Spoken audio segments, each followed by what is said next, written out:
Imagina um homem tão cruel que até os próprios nazis o consideravam demasiado brutal. Um comandante que construiu um exército do zero, orquestrou atrocidades inimagináveis e depois, no último momento, salvou os prisioneiros mais valiosos dos aliados para salvar a sua própria vida. Executaram-no pelos seus crimes? A resposta vai deixar-te gelado. Fica até o final porque esta história de manipulação, traição e sobrevivência vai mudar tudo o que acreditavas saber sobre o final da Segunda Guerra Mundial. Num remoto acampamento militar austríaco, 30 reféns VIP aliados aguardam ansiosamente o seu destino. Entre eles estão o sobrinho de Winston Churchill, membros da família real britânica e outras figuras inestimáveis. É abril de 1945 e o Terceiro Reich está a desmoronar-se, mas ainda se perguntam se serão usados pelos alemães como moeda de troca ou serão executados por despeito. De repente, um enorme Mercedes-Benz preto para nos portões do acampamento. Sai uma figura, ameaçadora com um uniforme das SS perfeitamente engomado com insígnias de alto escalão. Este é o SS Obergruppenführer Gottlob Berger, um dos 12 apóstolos de Hitler. Os seus homens chamam-lhe o Todo-Poderoso e está aqui para brincar aos deuses com as vidas dos prisioneiros. O som da artilharia americana ficava mais alto a cada minuto que passava, mas Berger tinha vindo para fazer o seu movimento final e maquiavélico. Como muitos outros jovens, Gottlob Berger foi engolido pelas mandíbulas da Primeira Guerra Mundial em 1914. Ascendeu ao posto de tenente na infantaria. Foi ferido 4 vezes e ganhou a Cruz de Ferro de primeira classe. No final da guerra, foi considerado 70% incapacitado. No entanto, em vez de arrependimento, sentiu que tinha descoberto a sua verdadeira vocação. Oficina, caos do combate, a luta partilhada, tinha despertado algo primitivo dentro dele. Berger regressou à vida civil como instrutor de educação física, mas lutou para encontrar um propósito. Nos anos 20, encontrou espíritos afins no incipiente partido nazi de Adolf Hitler. Em 1931, juntou-se à milícia de rua de camisas castanhas de Hitler, a Sturmabteilung, ou SA, atraído pela sua promessa de violência revolucionária. Mas as ambições de Berger excediam o que a liderança brutamontes da organização podia oferecer. E em 1933, a sua carreira nas SA estagnou. Durante os anos seguintes, trabalhou como inspetor escolar, depois como funcionário sênior do Ministério da Cultura Regional. Mas em 1936, foi-lhe dada a oportunidade de se juntar a outra organização, as Schutzstaffel, ou SS. Ao contrário dos caóticos lutadores de rua das SA, as SS foram concebidas pelo seu líder, Heinrich Himmler, como uma organização disciplinada e de elite. Inicialmente tinha servido como guarda-costas pessoal de Hitler, mas agora Himmler estava a tentar transformá-la em algo muito mais ambicioso com as suas próprias unidades militares, funções policiais e aparato administrativo. Para um ex-oficial como Berger, que valorizava a eficiência organizacional, as SS ofereciam uma estrutura profissional onde as suas habilidades administrativas seriam apreciadas. Vendo o seu talento, Himmler nomeou Berger chefe do gabinete desportivo no seu estado-maior pessoal. No entanto, as SS enfrentavam um problema crítico que ameaçava a sua própria existência. Estavam a falhar catastroficamente no recrutamento. A Wehrmacht controlava o recrutamento, recrutando os melhores jovens para si mesmos, enquanto as SS ficavam com as sobras, dificilmente o material para a unidade prestigiada que Himmler esperava construir. Precisava de alguém que pudesse resolver esta crise fundamental, e suspeitava que Berger era o homem certo para o trabalho. Himmler nomeou Berger chefe do gabinete de recrutamento das SS em julho de 1938, e ele começou a revolucionar todo o sistema. Não podia competir com a Wehrmacht por recrutas oficiais, então criaria a sua própria fonte, as Juventudes Hitlerianas. Enquanto outros líderes das SS se concentravam em adultos, Berger reconheceu que os adolescentes eram a chave para o futuro. Negociou acordos cruciais com o líder das juventudes do Reich, Baldur von Schirach, criando o que chamou de uma relação calorosa e de trabalho que deu às SS acesso preferencial a jovens antes de atingirem a idade militar. Berger estabeleceu 17 estações de recrutamento por toda a Alemanha, cada uma, operação sofisticada projetada para identificar, cultivar e apanhar potenciais membros das SS. Abordavam potenciais voluntários individualmente, contando histórias sobre o estatuto de elite das SS e missões especiais. Os homens de Berger enfatizavam os princípios básicos das SS, que os alemães eram um povo, sem espaço vital adequado, que a guerra era uma luta entre ideologias opostas e que as SS representavam a defesa definitiva da liberdade alemã. O serviço nas SS era apresentado como uma honra extraordinária reservada para os poucos escolhidos. Em 8 meses de assumir o comando, Berger tinha encontrado 32 mil novos recrutas, mais do que as SS gerais tinham conseguido recrutar em vários anos. O seu sucesso foi tão dramático que permitiu o objetivo mais ambicioso de Himmler, criar as Waffen-SS, unidades armadas das SS que lutariam como formações militares de elite ao lado do exército alemão regular. A Wehrmacht foi forçada a reconhecer formalmente estes soldados das SS como uma força militar legítima.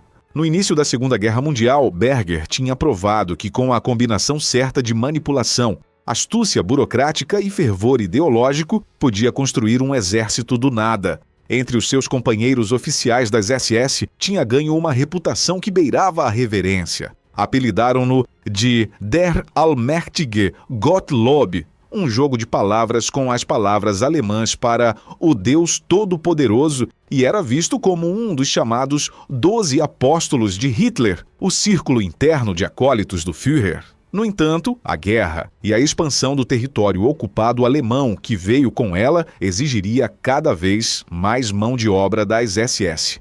Berger teria de pensar fora da caixa mais uma vez.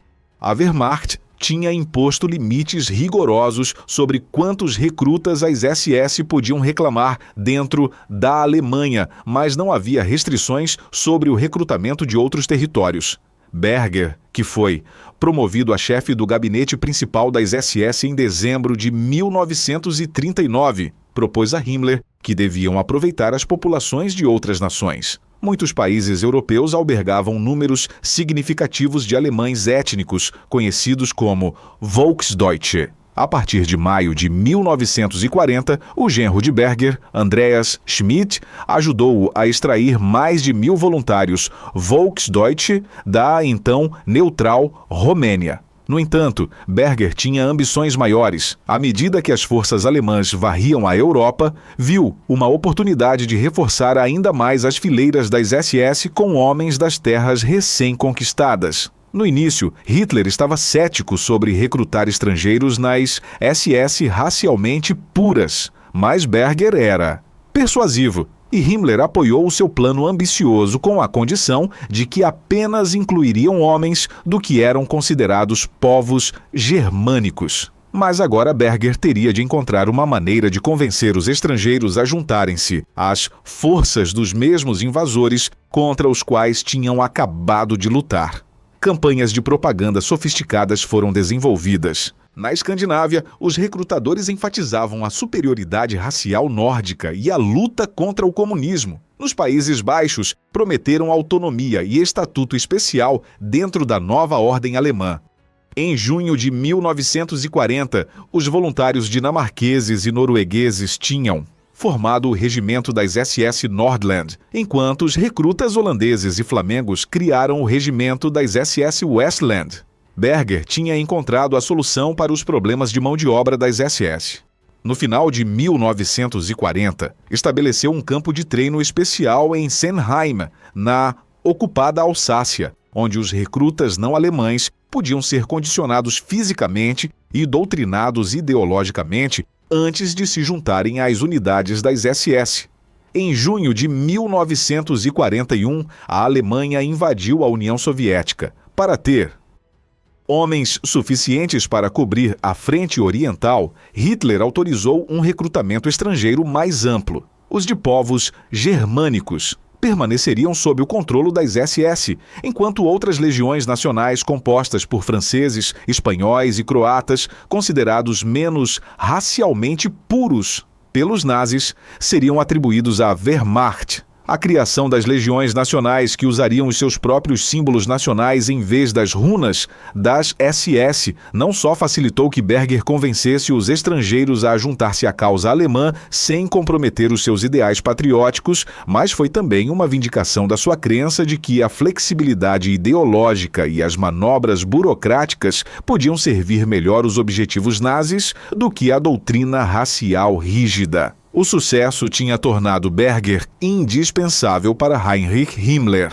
Agora era um dos principais arquitetos do crescente império do terror das SS. À medida que os alemães continuavam o seu avanço na Europa de Leste, os homens das Waffen-SS que Berger tinha recrutado foram atribuídos a uma missão que muitos oficiais do exército regular achavam desagradável. Eram chamadas operações antipartisanas e eram, na realidade, pouco mais do que campanhas de assassinato em massa contra populações civis, projetadas para despovoar vastas extensões de território da Europa de Leste para fazer espaço vital para os colonos alemães. Hitler e Himmler tinham deliberadamente escolhido as SS para estas tarefas precisamente devido à sua fanática doutrinação ideológica. Berger abraçou esta brutalidade e protegeu ativamente aqueles que a levavam a cabo. Em janeiro de 1942, tinha pressionado com sucesso para que a unidade do seu velho camarada da Primeira Guerra Mundial, Oskar Dirlewanger, fosse formalmente incorporada nas Waffen-SS como o SS Sonderkommando Dirlewanger. Esta não era uma formação militar comum, era composta em grande parte por criminosos, condenados e soldados sujeitos a conselho de guerra, destacados especificamente para executar os atos mais abomináveis da ocupação nazi. Operando principalmente na Polônia ocupada e na Europa de Leste, os homens de Dirlewanger ganharam uma reputação por extrema brutalidade e violência sádica. Eventualmente, a crueldade de Dirlewanger foi vista como demasiado bárbara, mesmo pelos padrões nazis, e um juiz das SS ordenou um mandado de prisão para ele. Mas Berger interveio pessoalmente para proteger o seu velho amigo, dizendo a Himmler: um país selvagem não pode ser governado de maneira decente. Berger estava a tornar-se a encarnação viva da brutalidade das SS. Entretanto, à medida que as perdas das Waffen-SS aumentavam na frente oriental, os métodos de recrutamento de Berger tornavam-se cada vez mais coercivos. Os dias de propaganda persuasiva e apelos ao idealismo estavam a dar lugar à conscrição direta e ameaças. Nos territórios ocupados, os seus recrutadores forçavam jovens ao serviço. Aqueles que resistiam enfrentavam prisão ou pior. Embora isto indubitavelmente ajudasse a aumentar as fileiras, havia grandes preocupações dentro das SS de que a qualidade dos recrutas estava a diminuir significativamente. Uma campanha de recrutamento na Hungria entre março e maio de 1942, dirigida exclusivamente a Volksdeutsche, conseguiu extrair 16.500 homens, mas muitos revelaram-se ser húngaros étnicos, medicamente inaptos ou relutantes em servir. Berger não parecia importar-se. Para ele, os números eram tudo o que importava neste ponto. De facto, as suas soluções para os problemas estavam agora a tornar-se tão criativas quanto cínicas. Em novembro de 1942, propôs a formação de uma nova divisão húngara das SS, que poderia ser financiada vendendo autorizações de emigração a judeus eslovacos que tentavam deixar o seu país em meio ao terror do Holocausto. O plano não avançou, mas foi uma demonstração do oportunismo pragmático que tinha chegado a definir a atitude de Berger. Fevereiro de 1943 sinalizou um ponto de viragem na guerra, já que os alemães sofreram uma derrota catastrófica em Stalingrado. Após o desastre, Berger disse a Himmler que as SS precisavam de um treino ideológico mais forte para manter a moral face às crescentes derrotas. O resultado foi uma série de panfletos sobre ideologia racial, incluindo Der Untermensch, o sub-humano, que descrevia certos povos como espiritual e mentalmente inferiores aos animais. A propaganda era mais viciosa do que nunca, projetada para desumanizar o inimigo e justificar a natureza cada vez mais brutal da guerra. No entanto, mesmo quando estes panfletos saíam das impressoras, Berger decidiu abandonar completamente os princípios raciais que promoviam. A emergência era demasiado grande, as baixas demasiado pesadas para que a pureza racial importasse mais. Agora, as SS começaram a formar unidades de qualquer um que pudessem, independentemente da origem étnica. A 13ª Divisão de Montanha Waffen-Handschar era composta inteiramente por muçulmanos bósnios, enquanto, em abril de 1943, a 14ª Divisão de Granadeiros Waffen foi formada a partir de nacionalistas ucranianos, entre as mesmas pessoas a quem Himmler se tinha referido como sub-humanos apenas meses antes. A hipocrisia era espantosa, mas Berger entendia que a ideologia era meramente uma ferramenta para usar quando conveniente e descartar quando não era. Em abril, o seu desespero tinha atingido novas alturas. Sobre as objeções do Reichsminister Albert Speer, o ministro do Armamento e Produção de Guerra, Berger começou a recrutar diretamente de trabalhadores estrangeiros dentro do Reich. Em agosto, tinha recrutado mais de 8.000 destes trabalhadores para as Waffen-SS, afastando-os das suas já tensas tarefas de fabrico de armas. No final de 1943, um quarto das Waffen-SS era composto por voluntários e conscriptos não alemães. Quando questionado sobre a sabedoria de enviar recrutas estrangeiros a perecer pela Alemanha, simplesmente respondeu que por cada um desses soldados caídos, nenhuma mãe alemã chora. À medida que a situação continuava a piorar para o Reich, em 1944, Berger estava a descer a criminalidade direta. Junho desse ano viu a implementação de um dos seus esquemas mais controversos até o momento, com o nome de código Reaction, que se traduz como Ação Feno. A operação pedia o rapto sistemático de 50.000 crianças da Europa de Leste entre as idades de 10 e 14 anos. Estas crianças seriam arrancadas das suas famílias e transportadas para a Alemanha para servir como trabalhadores forçados na máquina de guerra nazi. Em breve, Berger encontrou-se a assumir novas responsabilidades que expandiriam a sua cumplicidade nas atrocidades nazis. A 20 de julho, após a tentativa falhada de assassinato de Hitler, o regime abalado recorreu às suas figuras mais confiáveis. Himmler recebeu o controle do exército de substituição e imediatamente delegou a administração de todos os campos de prisioneiros de guerra alemães a Berger. Estava agora encarregue de centenas de milhares de soldados aliados capturados. No entanto, no mês seguinte, seria-lhe dado outro dever. A 23 de agosto, eclodiu um levantamento na Eslováquia contra o governo fantoche alemão. A 31 de agosto, Berger foi nomeado comandante militar na Eslováquia com ordens para esmagar a rebelião e restaurar a ordem. Pela primeira vez na sua carreira, o cérebro administrativo teria de se provar como comandante de campo. Foram-lhe dados 10.000 homens contra um exército rebelde de 47.000 combatentes defendendo o terreno montanhoso que conheciam intimamente. Os resultados foram rápidos e humilhantes. As forças de Berger fizeram pouco progresso contra os determinados rebeldes eslovacos.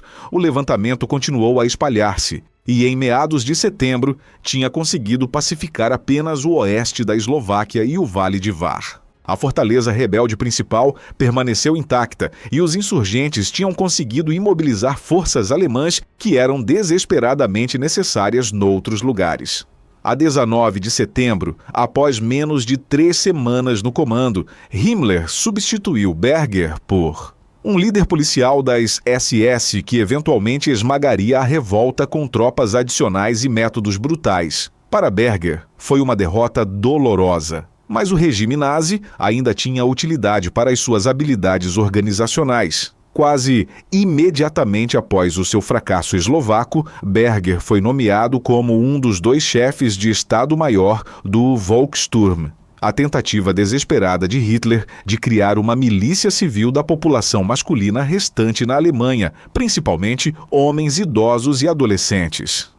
Janeiro de 1945 trouxe o inverno mais frio em décadas para a Europa Central. As temperaturas caíram para menos 13 graus Fahrenheit e nevascas varreram a paisagem congelada. Foi nestas condições que Gottlob Berger supervisionaria um dos capítulos mais brutais da guerra. Quando as forças soviéticas lançaram a sua ofensiva massiva a 12 de janeiro, avançando rapidamente através da Polônia e Prússia Oriental, as autoridades alemãs começaram a evacuar freneticamente os campos de prisioneiros de guerra. Mais de 257 mil prisioneiros aliados ocidentais estavam detidos em campos militares alemães espalhados pelos territórios orientais em colapso. Em vez de os deixar ser libertados pelo Exército Vermelho em avanço, a administração de Berger ordenou que marchassem para o oeste. As primeiras evacuações começaram a 19 de janeiro e foram acompanhadas por campos de toda a Polônia. Colunas de prisioneiros, muitos já enfraquecidos por anos de cativeiro, foram forçados a caminharem em temperaturas abaixo de zero com roupas inadequadas e praticamente sem comida. Marchavam entre 10 e 25 milhas por dia, dormindo em celeiros, igrejas ou simplesmente na neve aberta. Poucos tinham botas adequadas, alguns envolviam os pés em trapos e outros marchavam descalços pela neve. No final de fevereiro, Berger tinha mais de 80 mil prisioneiros aliados arrastando-se para o oeste, através do Reich em colapso.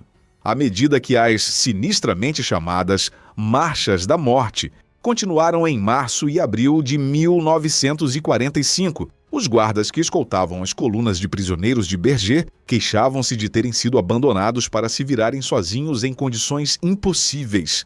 Frequentemente chegavam a cruzamentos ferroviários onde os comboios prometidos tinham sido atrasados ou requisitados para propósitos militares, forçando-os a continuar caminhadas sem direção a pé. Quando o Terceiro Reich entrou nas suas últimas semanas, o papel de Berger como administrador das marchas de prisioneiros de guerra tinha o tornado cúmplice de um dos episódios mais brutais da guerra.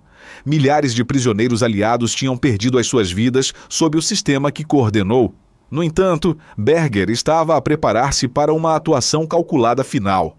Na noite de 12 de abril, tropas das SS chegaram aos portões do castelo de Colditz. Os prisioneiros dentro tinham passado o dia a ouvir tiros americanos distantes, sabendo que a libertação estava a apenas horas de distância. Em vez disso, observaram soldados alemães a formar uma linha dupla fora da fortaleza. As SS tinham vindo por um grupo específico de prisioneiros, os Prominente. Estes eram os parentes de líderes aliados de alto escalão, Giles Romilly, sobrinho de Winston Churchill, Visconde Lascelles e o mestre de Elphinstone, ambos sobrinhos do rei Jorge VI, e outros aristocratas e figuras importantes. Os prisioneiros tinham suspeitado há muito tempo que este dia chegaria, temendo que fossem usados como reféns na rumorizada posição final de Hitler nos Alpes bávaros. Antes da meia-noite de 13 de abril, 30 prisioneiros foram carregados em 2 autocarros, desconjuntados que se dirigiam para leste através das ruínas fantasmagóricas de Dresden, chegando finalmente a um acampamento militar na Áustria. Foi lá que encontraram o SS Obergruppenführer, Gottlob Berger. Chegou num enorme Mercedes-Benz preto, uma figura formidável no seu uniforme impecável. Berger reuniu os prisioneiros e fez um anúncio dramático. Tinha acabado de regressar de Berlim, disse-lhes, de uma reunião pessoal com Adolf Hitler. O Führer tinha lhe ordenado pessoalmente que os executasse a todos. Os prisioneiros esperaram em tenso silêncio enquanto Berger deixava as suas palavras assentar.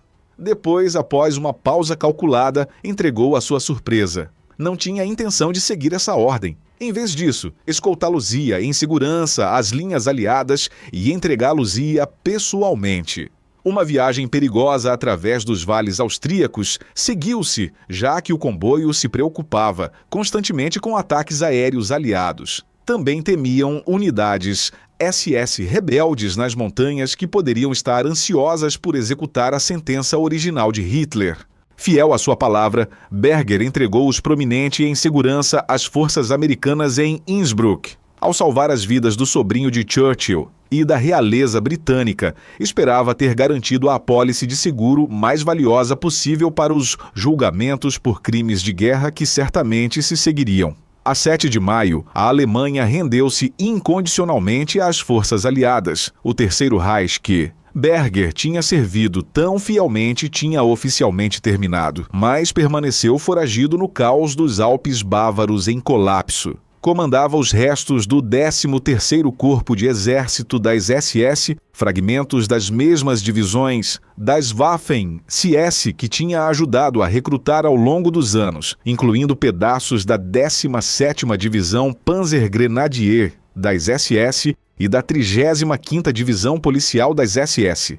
Berger sabia que a sua situação era desesperada, ao contrário de muitos líderes nazis que escolheram resistência fútil ou tirar as suas próprias vidas. Tomou uma decisão pragmática. Render-se-ia separadamente às forças americanas, evitando a captura pelas tropas soviéticas que não mostrariam misericórdia aos comandantes das SS.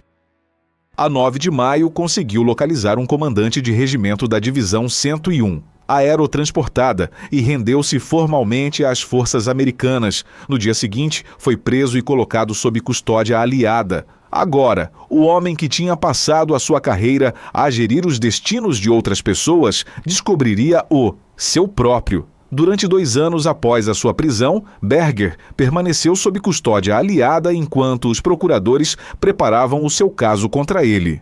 A escala dos crimes nazis ainda estava a ser descoberta e o seu papel na hierarquia das SS fazia dele um candidato principal para os julgamentos por crimes de guerra que se seguiriam a Nuremberg. A 18 de novembro de 1947, a acusação final foi apresentada contra Berger e os seus coacusados no que ficou conhecido como o julgamento dos ministérios.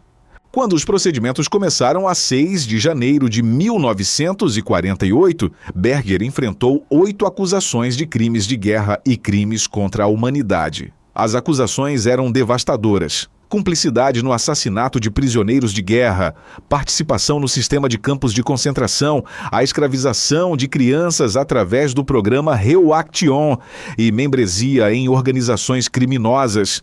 A acusação tinha feito o trabalho de casa. Produziram evidências de que Berger tinha estado presente no infame discurso de Heinrich Himmler, de outubro de 1943 em Posen, onde o Reichsführer SS tinha falado explicitamente do extermínio dos judeus europeus. Quando o advogado de defesa de Berger afirmou que o seu cliente não tinha entendido que a palavra extermínio se referia aos judeus, os procuradores apresentaram os seus próprios escritos em tempo de guerra que contradiziam a sua defesa.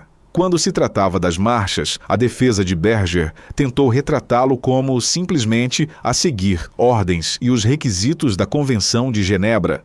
Afirmou que Hitler tinha ordenado a execução dos prisioneiros e que movê-los para o oeste estava, na realidade, a proteger as suas vidas. Insistiu que tinha protestado contra as decisões e estava sem poder ou autoridade para contramandá-la ou evitar a ordem. A acusação contrapôs com a brutal realidade do que tinha acontecido sob a sua administração.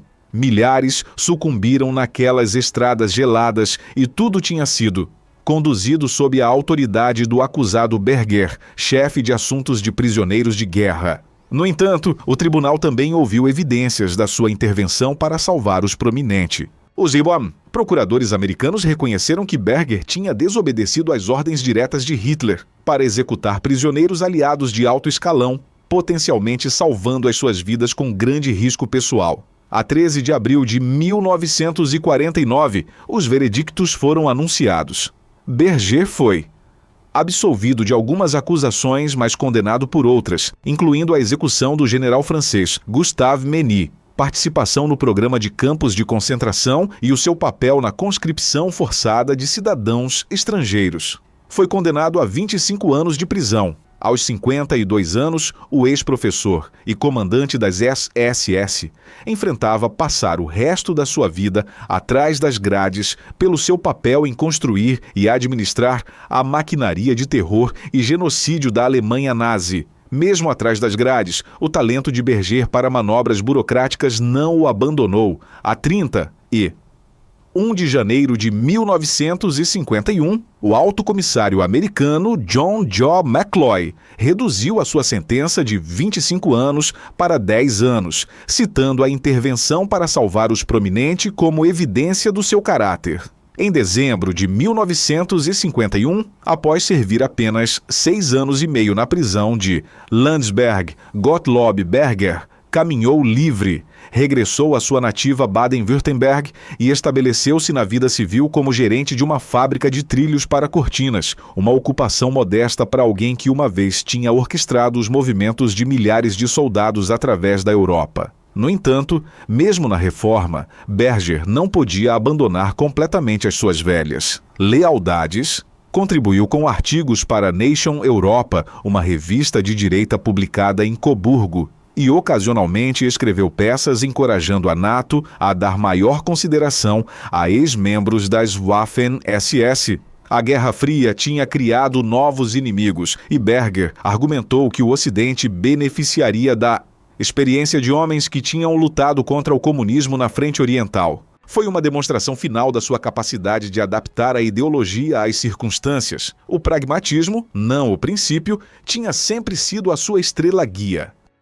Berger faleceu a 5 de janeiro de 1975 em Gerstetten, a mesma pequena cidade de Württemberg, onde tinha nascido 78 anos antes. Os obituários descreveram-no simplesmente como um ex-soldado e empresário, com pouca menção do seu papel num dos capítulos mais obscuros da história. E assim termina a arrepiante história de Gottlob Berger, um homem que construiu um exército do mal, cometeu atrocidades inimagináveis e depois manipulou a sua saída para a liberdade após apenas 6 anos na prisão. Justiça ou traição ao sistema? Acreditas que deveria ter sido executado pelos seus crimes? Ou o seu ato final de salvar os prominentes redimiu de alguma forma as suas décadas de horror? Esta é uma das histórias mais controversas da Segunda Guerra Mundial e preciso de saber a tua opinião. Deixa-me um comentário abaixo a dizer-me o que pensas. Foi Berger um monstro calculista ou simplesmente um oportunista que soube quando mudar de lado? Se este tipo de conteúdo histórico profundo te fascina tanto como a mim, dá like a este vídeo e subscreve o canal. Ativa o sininho porque todas as semanas trago histórias que os livros de história preferem esquecer, as verdades incômodas que mudam a nossa compreensão do passado. Partilha este vídeo com qualquer pessoa que pense que conhece toda a história da Segunda Guerra Mundial. Acredita em mim, esta história de Berger é apenas a ponta do iceberg. Vemo-nos no próximo vídeo, onde revelarei mais segredos enterrados da história que te deixarão a questionar tudo.